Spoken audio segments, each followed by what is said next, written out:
Саламатсыздарбы? Бизде бүгүн конокто тарыхчы жана саясат талдоочу Табылды Акеров. Саламатсыздар. Шайлоо бүттү, парламент иштей баштады. Кандай кызык нерселер болуп жатат? Мисалы үчүн жанагы дайындоолор болуп калып атат. Бир жыл бою мурда биздин бийлик айтты эле, мына парламенттик шайлоону кийинки калтырып атабыз. Анткени азыркы ошол кезде иштеп аткан парламент жаңы конституцияга төп келтириш керек мурдагы мыйзамдын баарын деп. А баары бир убакыт жетпей калыптыр, төп келбей калыптыр. Мисалы үчүн мына элчини дайындаганда элчилерди башка маселелер боюнча инвентаризация деп атышты эле, маалымат каражаттар боюнча мыйзамдар деле бүтпөй калды, анын баары аягына чыкпай калды. Да канча уланып кетиши мүмкүн. Деги эле мындай биздин абал 30 жылдан бери эле транзитный абал болуп калып атат го. Кандай дейсиз? Ооба, эми туура өткөндөгү 5-чакырылыштагы парламентти биз көп кармап койдук да. Мен ойлойм, 6-чы го. Азыр 7-чи. 7-чи чакырылыштагы парламентти биз өтө көп кармап койдук. Мен ойлойм, булар эгерде баягы его президенттин милдетин аткаруучуну бекитишпедиби, же болбосо өкмөт башчы кылып бекитишти. Мына ошондон кийин дароо эле тарап кеткенде парламент мурда эле келмек, конституцияны деле ошол жаңы парламент кабыл алса болмок, мындай конституциялык жана кеңешме түзүп кабыл алса болмок. Бирок биз эмнегедир ошол парламент жасаш керек го муну деп мындай өтө создуктурдук да алардын немесин. Алар дагы мындай жумуш деле жок болду. Анткени баардык мөөнөттөрү өтүп кеткен, жаңы мыйзам кабыл ала турган болсо кабыл алат, албаса жок. Тескерисинче эски мыйзамдарды жаңы конституцияга дал келтириш маселеси менен жоопкерчилиги көп болгон жок. Ооба, жоопкерчилик болгон жок. Сайрандап эле басып жүрүп, тиги оңдоп койгон проектлерге эле кол коюп, кол көтөрүп берип эле ошентип жүрүштү да. Мына караңызчы, өтө көп мөөнөт калды. Бир жылдан өтүп, ушундай көп отуруп калышты да. Бул өтө туура эмес болуп калды. Бирок баары бир ишти бүтүрүшкөн жок. Мына сайрандап жүрүштү, ошондуктан иш бүткөн жок. Анткени жоопкерчилик жок болчу аларда. Өздөрүнүн деле аттары ар түрдүү укмуштуудай Атамбаев коюп бербеди беле баарыбызга. Укмуштуудай аттуу чимкирик деп. Мына ошондой болуп калды да булар. Анан мына азыр жаңы парламент келди. Эми бул парламент эми бунун баягы регламенти бар, иштөө эрежеси бар. Эми ошол менен иштейт. Анан бул парламент мындан башка дагы мыйзамдарды да кабыл алып туруш керек. Андан башка жанагы бүтпөй калган мыйзамдарды дагы азыркы конституция менен мындай тууралаштырып жасаш керек да. Караңызчы, канчалагандай көп жүк бул парламентке жүктөлүп калып атат да. Ошондуктан дароо эле кылганда менимче туура болмок дейм. Анан тиги парламенттин жана конституцияны кабыл алганда дагы жоопкерчилиги аз болчу да. Анткени мөөнөтү бүткөн, дагы керек болсо юристтердин баары тең бул парламент жарабайт, укугу жок, моралдык да укугу жок деп сындап жатышпадыбы. Мындайча айтканда таптаза жоопкерчилик аларда аз болчу да. Анын үстүнө дагы эме болду го. Эгерде алар жаңы конституция кабыл алса, анда тараш керек болчу. Анткени конституция боюнча 90 болуп атса, силер 120сыңар деп. Ошон үчүн эски эле парламент кабыл алсын, баары бир тарай турган. Анан жаңыны 90 кылабыз деп. Эгерде алар жанагы октябрда былтыр эмес, мурдагы жыл болуп кетти. Октябрда тарап кетип, анан жаңы парламент шайланып, анан ошол жаңы конституция кабыл алса, анда ал дагы кайра тараш керек болчу. Ооба, бирок жана конституцияны кабыл алып атканда норма киргизип койсо, тарабай калмак да. Анткени мындай прецеденттер мурда деле болгон. Акаев баланча жылдан баштап ушул мөөнөткө чейин деп коюшчу эле да. Анан ошентип анан кала берчү да. Биз деле баарыбыз деле каалачубуз ошол парламентке тарап кеткенинчи.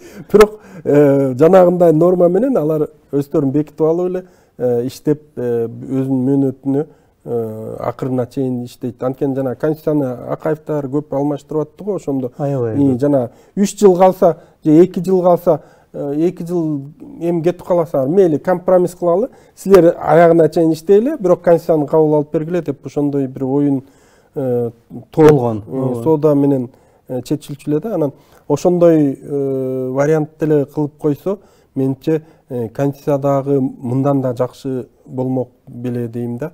Анан биз дагы стабилизацияга бат жетишмекпизби деп ойлойм да. Анан жанагы чек ара маселеси боюнча дагы чатактар болбой калышы мүмкүн болуш керек деп ойлойм да. Себептен конституция кабыл алынганга чейин чек ара маселеси көтөрүлбөйт да. Жана башка ушундай көп мындай учурлар бар. Ошондо мисалы үчүн чек ара бүгүнкү абалдай болбой тынчыраак болушу мүмкүн эле деп ойлойм да. Бирок ошо эми баары болду, болору болду. Мына биз азыр ушундай абалга келип калдык. Жаңы парламент келди, бирок жаңы парламент деле мындай коомчулуктун көөнүнө жакшы толбой атат. Анан кийин сындар көп, мындай билими дагы төмөн экен дегендей айтып атышат. Бирок эми булардын баары жоюлушу мүмкүн, себептен арасында көп да жана жаңы биринчи жолу депутат болуп аткандар. Анан ошолор дагы мындай азыр мындай образга кире элек, мандатты билбейт, канчалык мындай даражасы бар экенин, үйдүн канчалык өйдө чыкса болот экенин билишпейт. Ошондуктан азыр дагы бир 3-4 айга чейин ушундай парламент мындай сындын эмесинде турат. Анан жанагы ар бир саясатчынын мындай образына коомчулук көнүш керек да. Бул ушундай турбайбы? Бул мындай турбайбы? Деп анан ошондон кийин анан баары жөнүндө бир калып пикир жаралганда коомчулукта, анан кийин парламентке мындай эл көнөт да. Жалпы баа бериле элек деген сөз да. Азырынча парламентке жалпы баа бериле элек. Бирок мындай минустары эмнеде? Мына мен мурда бул парламент келе электе жанагы мыйзамдар жаңы иштелип атканда мен айткам, жанагындай Алтынбек Сулайманов, Жанар Акаев, тиги ким Женчороевтар демилгелеп, ушу биз преференциалдык системага өтсөк эле жыргап кетебиз, тиги лидерлерден бошойбуз, биз эле негизги киши болуп эле, баарына тең эле бакыр өкүрүп эле саясатты жасап аткан биз болуп калабыз деп айтышты эле. Ошондо мен айткам, ушул айтып аткандардын өстөрү өтпөйт деп. Алар айтканда биз өтүп келебиз деп. Мен айткам, булар өстөрү өтпөйт ушинтип отуруп. Себептенде алар ошол чет мамлекеттеги мыйзамдарды көрдү да, анан ошону эле түпсүз көчүрүп алып эле биз жыргап кетебиз деп атат да. Мынакей көрүңүздөр, Женчороевдун өзү жок. Жанар Акаев өтпөй калып араң эптеп отуруп илинип кирди. Бир эле Алтынбек Сулайманов өзү өтө алды, калганын баары тең өтпөй калды. Эми өткөндө дагы партиялар алмашып атпайбы? Ооба. Анан караңыз дагы эмне болду бул жерде? Бул жерде мындай болду. Булар ойлогонда, булар кандай ойлоду? Булар ар бирөөнө өзүнчө баягы округ берилет. Анан ошол округтан эле тиги бал алабыз. Мен кыйкы эметип авторитет менен түндүктөн да, түштүктөн да ушундай активдүү саясатчылар баягы өздөрүнүн добуштарын алып, биз кайра келебиз деп өздөрүнө гарантия беришкен да бул мыйзамдачы келерине. Алар ойлошкон эмес, жанагы олигархтар, акчалуулар түндүктөн да, түштүктөн да добуштун баарын сатып алып коерун. Алар ойлошкон эмес. Ошондуктан мына акчалуулардын баары тең эле кайра келип алды. Жанагы олигархтар коркконунан алардын көпчүлүгү жанагындай бир мандаттуу менен барышты да. Бир мандаттуу менен барып келишти. Эми алар бул мыйзамды жакшы түшүнбөгөндүктөн ошондой болду. Тескерисинче преференциалдык система олигархтар үчүн жакшы да. Алар кайсы жерден болбосун добушту сатып алып келет да. Ар бир жерден мурда эгерде бир округтан болуп атса, азы болсо кайсы жерден болбосун добушту сатып алсаң, өзүң үчүн сатып алып атпайсың, башка үчүн эмес, партия үчүн эмес. Өзүң үчүн сатып алып атпайсың, партиянын ичинде спискада туруп. Көрдүңүзбү? Мына ошондой жагынан тескерисинче преференциалдык система бизге мындай туура эмес, мындай эме келди. Кээ бирөө мисалы үчүн өзүнүн округунан ас алып, башка округтардан көбүрөөк добуш сатып алып келип коюп атышпайбы? Карабайсызбы? Мына ошондой болду. Ошондуктан менче преференциалдык система таптаза туура эмес. Ана мынакей азыр депутаттар өздөрү, саясатчылар өздөрү айтып атат,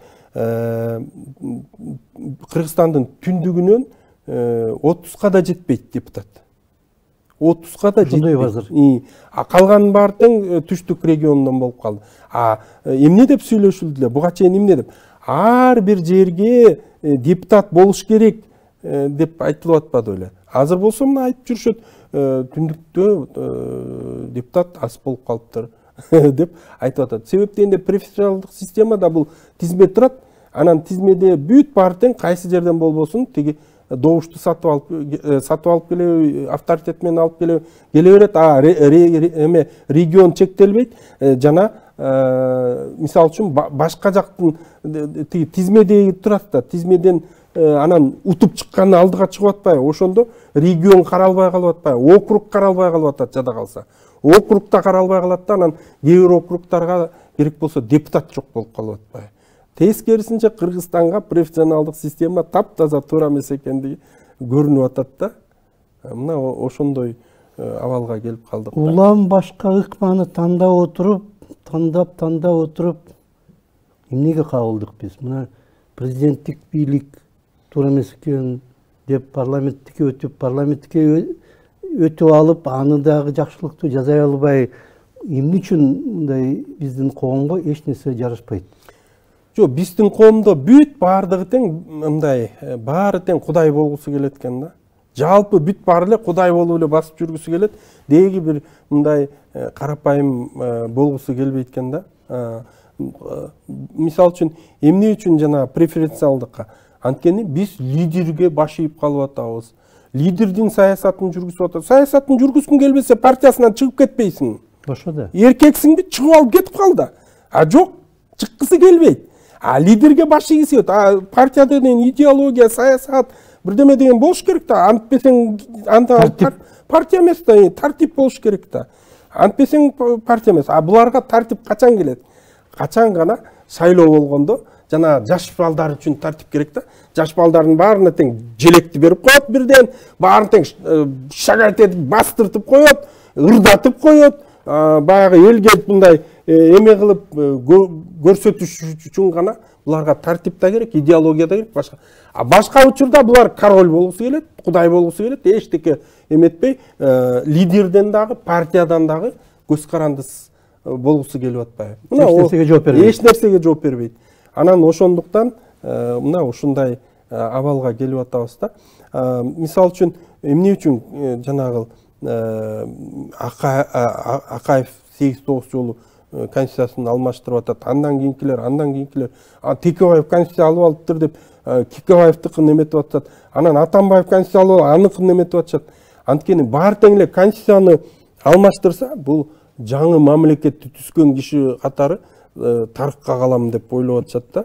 Ал жерде структура болуш керек, системаны иштетиш керек, эмне деген эч эме. Ал конституцияны түзүп койсо эле ошол система болот, иштеп калат и өмүр бою ал тарыкка калат. Балким ленде болбосо да бир мындай аябай Кыргызстандын бир баланча түптөгөн мамлекет болуп, жанагы мисалы үчүн Казакстанды деле карабайсызбы?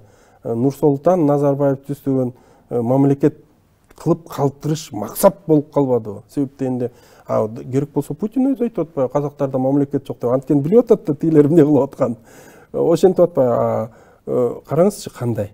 Мына ошондой болгусу келет да, ар кимиси келип эле бир мамлекет түзсөм, анан мен ошонун мындай негиздөөчүсү болуп калсам, тарыкка ушундай негизде калсам деп. Анын дарамети жетеби? Ошол конституция ошондой түбөлүк иштей алабы?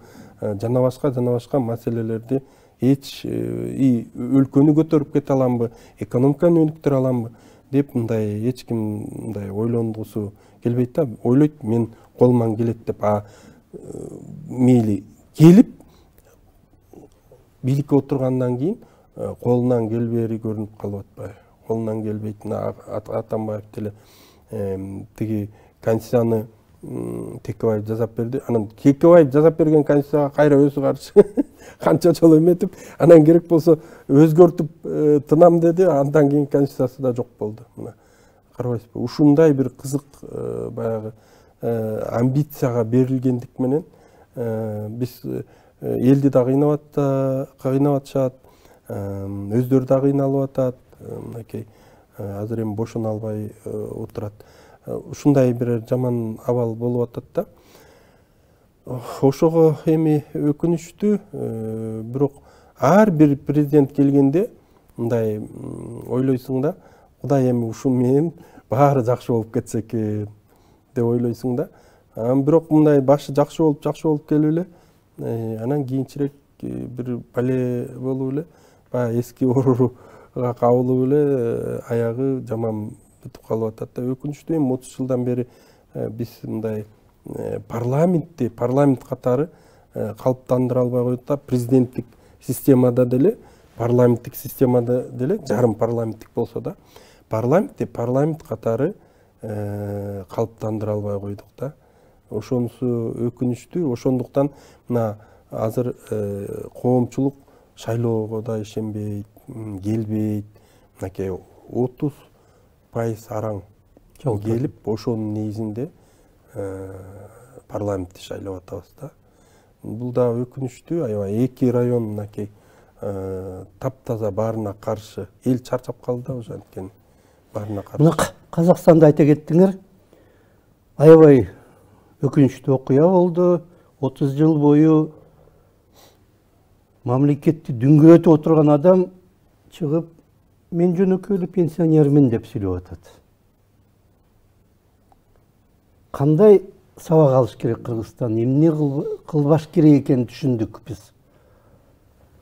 Ооба, биз буга чейин, мисалы үчүн ушул Казакстан, Өзбекстан, керек болсо Түркменстан, ошолорду көрүп, президенттик система бул туура, парламенттик система болбойт Кыргызстан үчүн деп келгенбиз да.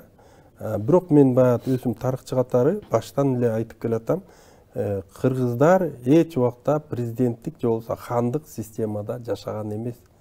Алар бир гана учурда хандык системада жашаган, ал жанагындай тышкы коркунуч болгондо, мына мен кечеөнкү эле окуяны алсак, Ормон ханды хан көтөргөндө, мына тиягынан Кытай, биягынан Кокон хандыгы, тиягынан түндүктөн Орусия. Экөөнүн баарын көрүп туруп, бирдеме болуп кетсе эмне болобуз, келгиле чогулуп алалы деп туруп, Ормон ханды хан көтөрүп үйрүп атышат. Эгерде тынчып калса, анда баардык уруулар өзүнчө болуп бөлүнүп тарап жашап. Ханга баш ийбейт уже. Ханга баш ийбейт. Эч убакта андай болгон эмес. Кыргыздар дайыма мындай уруулардын башчылары курултай, жанагындай ар бир уруунун өзүнүн курултайы өтүп, анан ошентип баягы жашаганда, бир гана учур бул жанагындай тышкы коркунуч. Мисалы үчүн Тагай би, Мухаммед Кыргыз 16-кылымда. Эмне үчүн Мухаммед Кыргыз пайда болуп калды? Себеп дегенде Чингизиттер элди тойгузуп бүткөн да. Анткени Чингизит барган жерде эле согуш, тиги менен тиги согушат, дагы бир Чингизит пайда болот, ал келип тигини чабат, ошентип тажап бүткөндө анан кийин эл дагы айткан, бирөөңөр чыкпайсыңар, буларды жок кылалы да өзүбүз келип тынчыйлычы деп туруп, анан Мухаммед Кыргызга ставканы коюп туруп, Чингизиттердин баарын кууп чыгып туруп, анан кийин Мухаммед Кыргыз мындай хандык түзгөн. Бирок коркунуч жок болгондон кийин бүттү Мухаммед Кыргыздын тукумдары хан эмес да. Көрдүңүзбү? Баары тарап кеткен. Анткени көчмөндөрдө ошо мындай этникалык составта кыргыз же болбосо казак же болбосо ушундай бир так этникалык, мисалы үчүн хундарды антай албайбыз, монголдорду антай албайбыз, алар көп элдер кирип атпайбы составына. Мындай этникалык составта статус-кво деген болгон. Мына мен жазып атам көп. Статус-кво баягы коркунуч туулганда гана чогула калат, а коркунуч жоголгондо статус-кво менен баары тең өзүнчө тарап кетет. Ар бирөө өзүнө өзү эгедир. Өзүнүн урусунда бийлер өзү билет кантип чечишти. Мына көп айтылат. Батышта жазылган мыйзам бизде иштебейт экен, алар бизге таң улап атат, баланчаны түкүнчөнү деп. Өзүбүз кыргыздардын ичинен чыккан бир эреже менен, мыйзам менен жашайбыз десек, анда балким парламентти уруулардан түзүш керек. Баланча уруудан түкүнчө депутат, тигил уруудан дагы мынча депутат, ошондо балким ырк пайда болот беле? Мен дагы көп ойлоном да ушул эмелер менен. Анын үстүнө мындай бир адамдардын катмары бар да, ушинтип ойлогончу. Ушундай кылып, балким 3 эле тиги партия кылып койбойлу, тиги оң анан сол ичкиликти мындай көрсөткөн дегендей кылып айтышат да. Эми андай болбойт. Андай болбойт, себеп дегенде биз деген мындай жуурулушубуз керек да, ичара жуурулушуп, жанагындай урулуктардын баары ташталып калыныш керек да. Биз жана орто кылымдан жаңы чыгып келаткан баягы эл болуп атпайбызбы? Феодализм 70 жыл анын баарын сактап келе атабыз. Жуурулуштуруп аракет көрдү эле, 70 жылда жоголгон жок. Жоголгон жок. Себеп дегенде ар бир уруу өз жеринде гана калып калган да. Биздики өз жеринде гана калып калган. Анан СССР учурунда мындай ошол эле айылга барып, же айылдан келип, өзүнүн айылына эле ушундай болчу да, миграциячы. Андай эмес, мындай рынок экономикасынын миграциясы керек болчу да, мына бүгүнкүдөй. Көрдүңүзбү? Баары тең аралашып атат. Мындай болуп аралашып атат. Ички миграция сыртка барат да, сырттан дагы бүт региондогулар баары өздөрүнчө ичара, баягы өздөрүнчө бөлүшкөн менен баары бири-бири менен да мамиле болуп атат. Мисалы үчүн мен сизге жөн эле бир мисал келтирейин. Илгери түштүктүн айрым райондорунда кыргыздар мындай диалект менен сүйлөчү турабы? Түштүктүк диалект менен сүйлөчү. Мисалы үчүн Каракулчада же башка Токтогулда мындай түндүктөгүдөй эле бир диалект болчу, адабий диалект. Азыр болсо жок андай.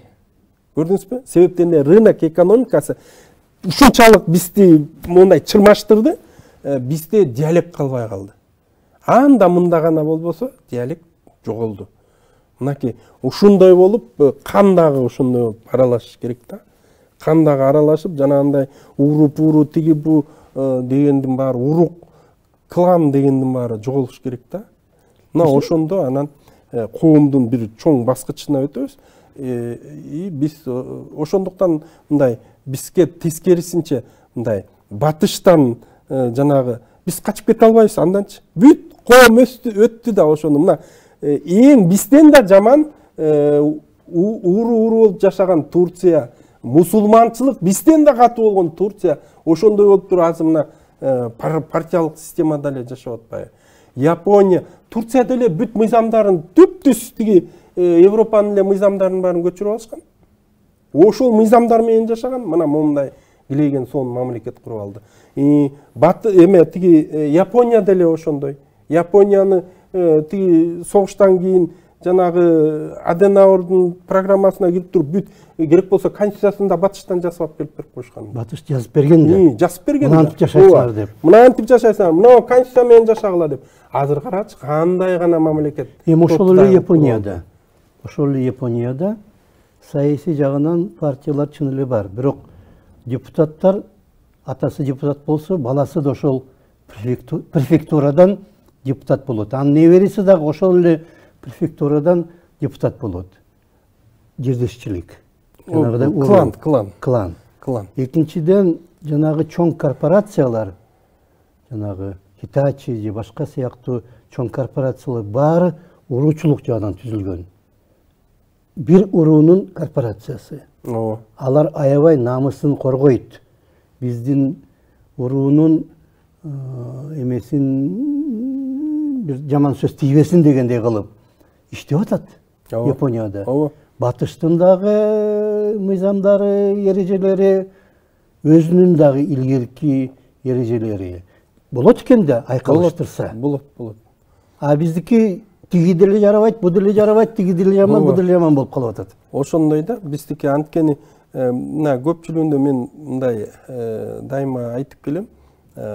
Мындай ар кимиси келет, бизде мындай коррупцияга саясий элита өзүнүн мындай милдетин аткара албай калды да, биздечи мамлекеттик структураны жана системаны түзүп бере албай койду элгечи. Анан коррупцияга мамлекетти толук бойдон коррупцияга батырып салышты да. Анан ошондуктан ар бир келген президент, мисалы үчүн Акаевди кууп Бакиев келди. Эми Бакиев келгенде баары тең айтып атат да, Акаевди коррупция үчүн кууп бердик деп атат да. Анан Бакиев келет дагы, же болбосо башка кимиси келбесин, ал келет да, эми мен главный коррупционер, мен менен сүйлөшкүлө, калганын менден өйдө жебегиле, менден ылдый жесиңер дегендей мамиле болуп атат да кызматкачы. Атамбаевда деле ошондой мамиле. Карабайсызбы, келет дагы шопурун, несин, балакет баарын тең алып келип туруп, чоң бийликтерге коюп салды. Эч ким аларга үн ката албайт, баары тең клан да. Эчтеке дей албайт. Мына аягы эмне менен келип чыгып атат. Ошондой болуп атат да, мен главныймын, мен башкымын, менден кийинкисиңер калганыңар деген нерсе болуп атат да. Мындайча айтканда, сиз жанагы айтып аткан Кореядагы же болбосо Япониядагы тажрыйба бизге мындай тескери иштеп атат. Биз даже ошондой иштете албай атабыз да. Ошондой иштете албайбыз. Себеп дегенде бул албетте бул жерде СССР дагы күнөөлүү. Себеп дегенде биздики кландардын баары жасалмада. Мисалы үчүн баягы илгерки клан Байтик, Шабдан, не дегенде СССРдин баары тең жок кылып салганда. Алар жаманатты кылып салган.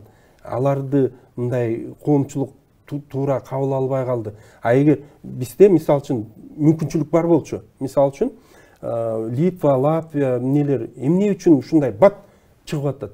Анткени алар мындай кылды. СССР жоюлду. СССР жоюлгандан кийин айтты.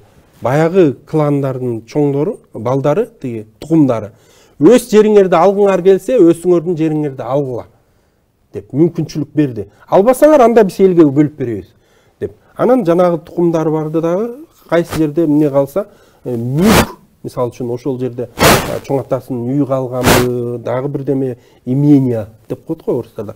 Ошондойлордун баарын тең алышты алар, өздөрү бар. Чехияда да кайтарып берген. Себеп дегенде мүлк, алар мүлккө мамиле кылып атат да. Коомчулукта ошого көнөт. Мүлккө мамиле кылып атат, демек ошондой болуш керек экен. Демек менин да мүлкүм болгондо меникине да тийишпейт дейт да, мамлекет коргоп атат депчи. А бизде андай болгон жок да. Бизде мына кустрация кылып атпайбы? Мен какшап айттым го, кустрация болбойт. Себеп дегенде биз жанагы СССР кулагандан жеке менчикти киргиздик, жеке менчикти конституцияга жаздык, кол тийгиз деп. Болбойт. Ал Акаев бөлүп берди, Бакиев бөлүп берди, Атамбаев бөлүп берди, бөлүнүп кетти. Эми болду. А мамлекет эмне кылыш керек? Мамлекет айтат, мындай болуп атат, мамлекет мен элди бага албайм дегендей болуп атпайбы? Жок, сен келесиң дагы бүтүндөй элди кайра ошондой кылып байытыш үчүн келишиң керек. Ошондой кылып ошолордун тиги чөнтөгүнө акча түшүп, же болбосо шарт түзүп, мыйзамдын негизинде ошол адамдар берки адамдардай эле болуп байыганга шарт түзүп беришиң керек да. Мына ошол эң жакшы жол. А бизде болсо айтып атпайбы, биз кустрация кылып койсок, эми бизди билип угуп алып, тиги Казакстандагы кустрациянын бир түрүн чыгарып атат да. Эми бул таптаза туура эмес. Биз өзүбүз 30 жылдан бери келген жолубузга каршы кетип атабыз да. Бул таптаза туура эмес. Коом антип өнүкпөйт. Ар бир адамдын, мына мен приватизацияга катышкан жокмун, эчтеке алган жокмун, анан менин балдарым деле эчтеке алган жок да, анткени алар кийин төрөлдү. Бирок мамлекет биздин да байышыбызга шарт түзүп бериш керек да. Же болбосо айлыгыбыз көбөйүш керек, же болбосо ушундай бир жолдорун табыш керек. Же болбосо мен бизнес, мына мен мугалим болуп жүрдүм, эми бизнес менен аракеттенем десем, мен ушунчалык шартым болуш керек, мен ошо кредит аламбы, эмне аламбы, бизнес кылып кеткенге. Мына ошентип баягы өнүктүрөт да элди, коомду. А биздикилер айтып атпайбы, эми жедиңер билебиз, мен келдим, эми кускула деген андай болбойт да. Ал деген биз ошолорду байыттык 30 жылдын ичинде. Ал кантип алды, эми өттү анын баары, алып кетишти. Эми кантип аласың аларды? Алардын жолу бар, ала турган. Концентрациянын жолу бар. Вот ошол жолдорду таап, ошондой гана кылыш керек да.